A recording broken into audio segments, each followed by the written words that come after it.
আসসালামু আলাইকুম সবাইকে। আজকে আমাদের ক্লাসের টপিক ব্রিটিশ শাসন আমল। খুবই গুরুত্বপূর্ণ একটা টপিক। আহ তো চলো আমরা শুরু করি। তো আমাদের প্রথম যে প্রশ্নটা আছে, যে উপমহাদেশের দ্বৈত শাসন বা ডুয়েল গভর্নমেন্ট ব্যবস্থা কে প্রবর্তন করেন? খুবই গুরুত্বপূর্ণ একটা প্রশ্ন। এটার উত্তর হবে হলো গ, লর্ড ক্লাইভ। Lord Clive. এবং এটা নিয়ে আরো কিছু কথা আমাদের জানা লাগবে যে লর্ড ক্লাইভ কত সালে আসলে উপমহাদেশের দ্বৈত শাসন ব্যবস্থা প্রবর্তন করেন। সেটা হবে 1765 সাল। 1765 সাল, এই ডেটটা আমাদের মনে রাখা লাগবে। তো তৎকালীন যে 1765 সালে তৎকালীন যে মুঘল সম্রাট ছিল, মুঘল সম্রাট ছিল শাহ আলম। শাহ আলম। শাহ আলম। তো তৎকালীন যে মুঘল সম্রাট শাহ আলম ছিল তার কাছ থেকে বাংলা, বিহার এবং উড়িষ্যা এই তিনটি অঞ্চলের দেওয়ানি লাভের পর দ্বৈত শাসন ব্যবস্থা চালু করে। কে চালু করেন? Lord Clive. কত সালে? 1765 সালে। তৎকালীন মুঘল সম্রাট কে ছিলেন? সম্রাট শাহ আলম। এই সবগুলো ইনফরমেশন আমাদের মনে রাখা লাগবে। তারপর আসি 2 নাম্বার প্রশ্নে, যে চিরস্থায়ী বন্দোবস্ত বা পার্মানেন্ট সেটেলমেন্ট কত সালে প্রবর্তন করা হয়? খুবই গুরুত্বপূর্ণ একটা প্রশ্ন। এবং উত্তর হবে 1793 সাল। 1793 সাল। ওকে। আর আমাদের একটা কথা জানা লাগবে যে চিরস্থায়ী বন্দোবস্ত প্রবর্তন করেন কে? সেটা হবে লর্ড কর্নওয়ালিস। আমি একটু লিখে দিই, লর্ড কর্নওয়ালিস বা কর্নওয়ালিস, যে যেভাবে উচ্চারণ করে। তো লর্ড কর্নওয়ালিস কত সালে? 1793 সালে। কত তারিখে? 22 মার্চ। কত তারিখে? 1793 সালের 22 মার্চ। 1793 সালের 22 মার্চ বাংলা, বিহার এবং উড়িষ্যার চিরস্থায়ী বন্দোবস্ত প্রবর্তন করে। ঠিক আছে। আসলে আর চিরস্থায়ী বন্দোবস্ত বলতে আসলে কি বোঝায়? চিরস্থায়ী বন্দোবস্ত বলতে আসলে বোঝায় যে জমিদাররা জমির স্থায়ী মালিকানা লাভ করবে এবং এর বিনিময়ে কি করবে? সরকারকে একটা নির্দিষ্ট সময়ে, বছরে একটা নির্দিষ্ট সময়ে নির্দিষ্ট হারে রাজস্ব প্রদান করবে। এটাই হলো চিরস্থায়ী বন্দোবস্ত। আচ্ছা, তারপরে প্রশ্ন চলে যায় যে সতীদাহ প্রথা কত সালে রহিত বা নিষিদ্ধ করা হয়? খুবই গুরুত্বপূর্ণ একটা প্রশ্ন, যে রহিত বা নিষিদ্ধ করা হয়। এটা হবে 1829 সাল। 1829 সাল, ক নাম্বার অপশন। এবং কার প্রচেষ্টায়, যদি প্রশ্ন আসে যে কার প্রচেষ্টায় সতীদাহ প্রথা রহিত করা হয়, অ্যান্সার হবে কি? রাজা রামমোহন রায়। রাজা রামমোহন রায়। রাজা রামমোহন রায়। এবং যখন সতীদাহ প্রথা রহিত করা হয় বা নিষিদ্ধ করা হয়, তখন তৎকালীন ওই সময় গভর্নর জেনারেল কে ছিল? তৎকালীন সময় গভর্নর জেনারেল ছিলেন লর্ড উইলিয়াম বেন্টিক। ঠিক আছে, লর্ড উইলিয়াম বেন্টিক।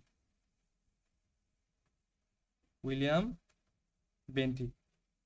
ওকে। এরপরে প্রশ্নে চলে যাই আমরা। 4 নম্বর প্রশ্ন কি বলছে? যে ব্রিটিশ ভারতের শেষ ভাইসরয় বা বড়লাট কে ছিলেন? ঠিক আছে, ভাইসরয়, এটারই বাংলার প্রতিশব্দ হলো বড়লাট। কে ছিলেন? আহ এটার অ্যান্সার হবে লর্ড মাউন্টব্যাটেন। গ নাম্বার অপশন, লর্ড মাউন্টব্যাটেন। এবং এখানে আরেকটা প্রশ্ন আমাদের ইনক্লুডেড আছে এর ভিতরেই, যে লর্ড মাউন্টব্যাটেন ছিলেন ব্রিটিশ ভারতের সর্বশেষ ভাইসরয় এবং স্বাধীন ভারতের প্রথম গভর্নর জেনারেল।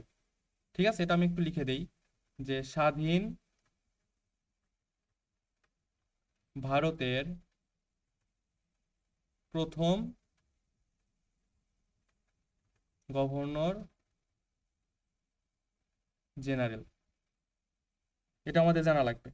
আচ্ছা, এবং তার সময়ে আসলে ভারত এবং পাকিস্তান নামে দুটি আলাদা রাষ্ট্রের জন্ম হয়। সেটা কত সালে? 1947 সালে। ঠিক আছে, এটা আমাদের মনে রাখা লাগবে। এই সবগুলো ইনফরমেশন কিন্তু খুবই গুরুত্বপূর্ণ। এরপরে যাই 5 নম্বর প্রশ্ন কি বলছে? যে সিপাহী বিদ্রোহের সময় প্রথম শহীদ কে ছিলেন? অ্যান্সার হবে কি? মঙ্গল পাণ্ডে। অ্যান্সার হবে কি? মঙ্গল পাণ্ডে। আচ্ছা, তো মঙ্গল পাণ্ডে কি করছিল? মঙ্গল পাণ্ডে বিদ্রোহ ঘোষণা করছিল। কত সালে? 1857 সালে। আমরা একটু বলি যে 1857 সালের 29শে মার্চ। 29শে মার্চ এই ডেটে কি করছিল? ব্যারাকপুর সেনানিবাসে মঙ্গল পাণ্ডে প্রথম বিদ্রোহ ঘোষণা করে এবং তাকে ফাঁসিতে ঝোলানোর মাধ্যমে সিপাহী বিদ্রোহের সূত্রপাত ঘটে। ঠিক আছে, তো প্রথম সিপাহী বিদ্রোহের প্রথম শহীদ কে ছিলেন? মঙ্গল পাণ্ডে, এটা আমাদের জানা লাগবে। আচ্ছা, তারপরে যাই 6 নম্বর প্রশ্নে, যে বঙ্গভঙ্গ রদ করা হয় কত সালে? আচ্ছা, বঙ্গভঙ্গ করেছিল কে সেটা আগে আসি। বঙ্গভঙ্গ করেন, আমি একটু লিখি, বঙ্গভঙ্গ এটা করেন কে? Lord Curzon. লর্ড কার্জন কত সালে করেন? 1905 সালে। কত সালে? 1905 সালে। আর যদি বলা হয় যে আহ, বঙ্গভঙ্গ রদ করা হয় কবে? বঙ্গভঙ্গ রদ করা হয় কবে, যেটা আমাদের এই প্রশ্ন, সেটা হবে 1911 সাল। তাহলে বঙ্গভঙ্গ করা হয়েছিল 1905 সালে। কে করেছিলেন? Lord Curzon. আর বঙ্গভঙ্গ রদ করা হয় 1911 সালে। ঠিক আছে, এবং বঙ্গভঙ্গ রদের ঘোষণা দেন আসলে কে?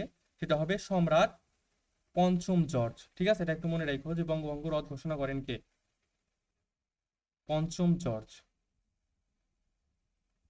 পঞ্চম জর্জ। আচ্ছা, এই কয়েকটি ইনফরমেশন খুবই গুরুত্বপূর্ণ, বারবারই রিপিটেড হয়, বারবার রিপিটেড কোশ্চেন আর কি। আচ্ছা, যাই হোক, 7 নম্বর প্রশ্ন কি বলতে, যে ইস্ট ইন্ডিয়া কোম্পানি কত সালে বাংলা, বিহার ও উড়িষ্যার দেওয়ানি লাভ করে? এটা অ্যান্সার হবে হলো গ নাম্বার, 1765 সাল। 1765 সাল। ঠিক আছে। আচ্ছা, এটা আসলে বক্সারের যুদ্ধে জয়লাভের পরে 1765 সালের 12ই আগস্ট। ঠিক আছে, ডেটটা একটু মনে রেখো, যে 12ই আগস্ট। 1765 সালে 12ই আগস্ট লর্ড ক্লাইভ মুঘল সম্রাট শাহ আলমের কাছ থেকে বার্ষিক 26 লক্ষ টাকার বিনিময়ে বাংলা, বিহার, উড়িষ্যার দেওয়ানি লাভ করেন। ঠিক আছে, এখানে অনেকগুলো ইনফরমেশন আছে। ডেটটা কি? 12ই আগস্ট। ঠিক আছে, 12ই আগস্ট। এবং আম, এই যে দেওয়ানি যে লাভ করেন, এটা আসলে কে লাভ করেছিল? Lord Clive. কে? Lord Clive. লর্ড ক্লাইভ কার কাছ থেকে? মুঘল সম্রাট শাহ আলমের কাছ থেকে। মুঘল সম্রাট শাহ আলমের কাছ থেকে। আলমের কাছ থেকে কত টাকার বিনিময়ে? বার্ষিক 26 লক্ষ টাকার বিনিময়ে। বার্ষিক 26 লক্ষ টাকা। ঠিক আছে, বার্ষিক 26 লক্ষ টাকার বিনিময়ে কোন কোন অঞ্চল? বাংলা, বিহার ও উড়িষ্যার দেওয়ানি লাভ করে। খুবই ইম্পর্টেন্ট, একটা প্রশ্ন সলভ করতে গেলে কিন্তু রিলেটেড সবগুলো ইনফরমেশন আমাদের জানা লাগবে। আচ্ছা, তারপরে প্রশ্ন চলে যায় 8 নম্বর প্রশ্ন কি বলতে, যে উপমহাদেশে পুলিশ ব্যবস্থা প্রথম কে প্রবর্তন করেন? খুবই ইম্পর্টেন্ট, অ্যান্সার হবে খ নাম্বার, লর্ড কর্নওয়ালিস বা কর্নওয়ালিস, যেটাই বলেন। আচ্ছা, যাই হোক, এবং এটা কত সালে? 1793 সালে। কত সালে? 1793 সাল। ঠিক আছে, 1793 সালে। এবং লর্ড কর্নওয়ালিস 1793 সালে আধুনিক পুলিশ বাহিনীর ভিত্তি স্থাপন করেন। এবং তিনি আসলে কি করেছিলেন, যে প্রতিটি জেলায় একটি করে পুলিশ থানা বা ফাঁড়ি স্থাপন করার নিয়ম চালু করেছিলেন। ঠিক আছে, এতটুকু মনে রাখেন, তা হবে। আচ্ছা, তারপরে প্রশ্ন চলে যায় 9 নম্বরে, কি বলছে, যে উপমহাদেশের প্রথম রেলপথ কত সালে চালু হয়? সেটা হবে 1853 সাল। উপমহাদেশে প্রথম রেলপথ কত সালে চালু হয়? 1853 সাল। আচ্ছা, এখানে কিছু ইনফরমেশন আমাদের জানা লাগবে, যে এই যে রেলপথ যে চালু হয় বা রেল চলাচল চালু হয়, এটা আসলে কে করেন? এটা করেন লর্ড ডালহৌসি। ঠিক আছে, কে করেন? লর্ড ডালহৌসি। লর্ড ডালহৌসি।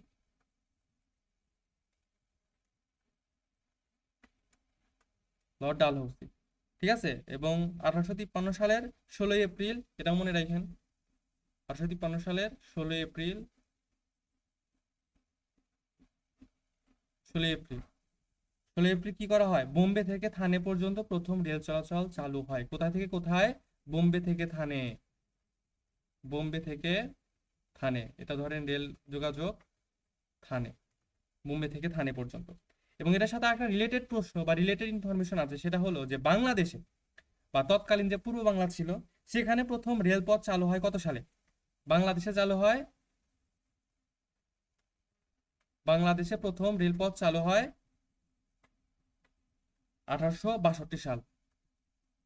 1862 সালে। এবং কোন জায়গা থেকে কোন জায়গায়? কুষ্টিয়ার দর্শনা থেকে জগতি পর্যন্ত।